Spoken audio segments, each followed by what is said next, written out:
ಶ್ರೀ ಪೈಲ್ವಾನ್ ಲಕ್ಷ್ಮಣ, ಮಾಜಿ ಗ್ರಾಮ ಪಂಚಾಯತಿ ಅಧ್ಯಕ್ಷರು, ಬಿಜೆಪಿ ಮುಖಂಡರು ಪಿ ಹೊಸಳ್ಳಿ, ಕುಮಾರಿ ಹಾಸಿನಿ ಎನ್, ನಮ್ಮ ಗ್ರಾಮದ ಪಕ್ಕದ ಪಿ ಹೊಸಳ್ಳಿ ಗ್ರಾಮದ ಪೈಲ್ವಾನ್ ಲಕ್ಷ್ಮಣಣ್ಣ ಅವರ ಮೊಮ್ಮಗಳು ಯೋಗ ಪ್ರದರ್ಶನವನ್ನ ಮಾಡಲಿದ್ದಾರೆ.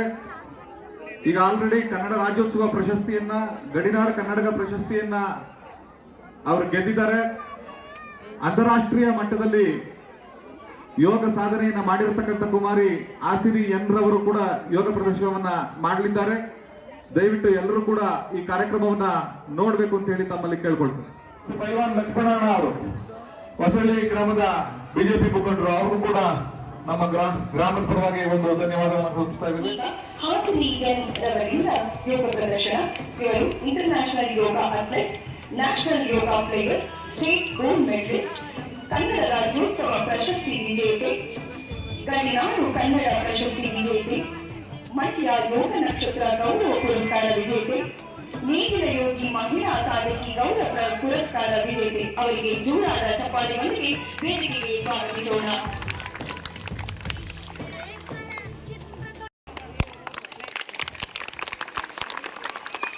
ಎಂತಹ ಅದ್ಭುತ ಪ್ರದರ್ಶನ ಅಲ್ವಾ! ಮತ್ತೊಮ್ಮೆ ಜೋರಾದ ಚಪ್ಪಾಳೆ ನಮ್ಮ ಹಾಸಿನಿಗೆ. ಇಂತಹ ಚಿಕ್ಕ ವಯಸ್ಸಿನಲ್ಲೇ ಇಂತಹ ಅದ್ಭುತ ಸಾಧನೆ ಮಾಡಿರೋರನ್ನ ನಾವು ಗುರುತಿಸಿ ಅವರನ್ನ ಮುಂದೆ ತಗೊಂಡು ಬರಬೇಕು. ಅದು ನಮ್ಮ ಸಮಾಜದ ಕರ್ತವ್ಯ ಅಂತ ನಾನು ಭಾವಿಸ್ತೇನೆ. ಅವರಿಗೆ ಮತ್ತೊಮ್ಮೆ ಜೋರಾದ ಚಪ್ಪಾಳೆ. ಈಗ ಹಾಸಿನಿಗೆ, ಕುಮಾರಿ ಹಾಸಿನಿ ಅವರಿಗೆ ಸನ್ಮಾನವನ್ನ ಮಾಡ್ತಾ ಇದ್ದಾರೆ. ನೋಡಿ, ನಿಮ್ಮ ಮಕ್ಕಳನ್ನು ಹಾಗೆ ನಮ್ಮ ಹಾಸಿನಿಯನ್ನು ಕೂಡ ಹೀಗೆ ಪ್ರೋತ್ಸಾಹಿಸ್ತಾ ಇದ್ರೆ ಆ ಮಕ್ಕಳು ಉನ್ನತ ಮಟ್ಟಕ್ಕೆ ಹೋಗೋದ್ರಲ್ಲಿ ಖಂಡಿತ ಸಂಶಯ ಇಲ್ಲ. ಜೋರಾದ ಚಪ್ಪಾಳೆ ಮತ್ತೊಮ್ಮೆ.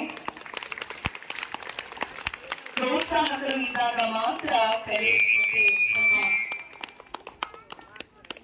ಕಲೆ ಮತ್ತೆ ನಮ್ಮ ಸಂಸ್ಕೃತಿ ಮುಂದೆ ಬರಲಿಕ್ಕೆ ಸಾಧ್ಯ. ಹಾಗಾಗಿ ಮತ್ತೊಮ್ಮೆ ಜೋರಾದ ಚಪ್ಪಾಳೆ ಬರಲಿ.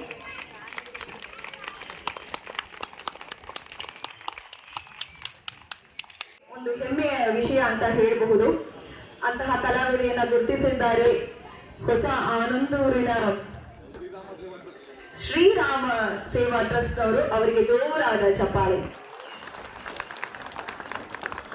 ಕಲೆ ಅನ್ನೋದು ಎಲ್ಲರಲ್ಲೂ ಇರುತ್ತೆ, ಆದ್ರೆ ಅದನ್ನ ಹೊರ ತರಬೇಕು ಅಂದ್ರೆ ಪ್ರೋತ್ಸಾಹ ಮಾಡೋರು ಇರಬೇಕು. ಆಗ ಮಾತ್ರ ಮುಂದೆ ಬರ್ಲಿಕ್ಕೆ ಸಾಧ್ಯ.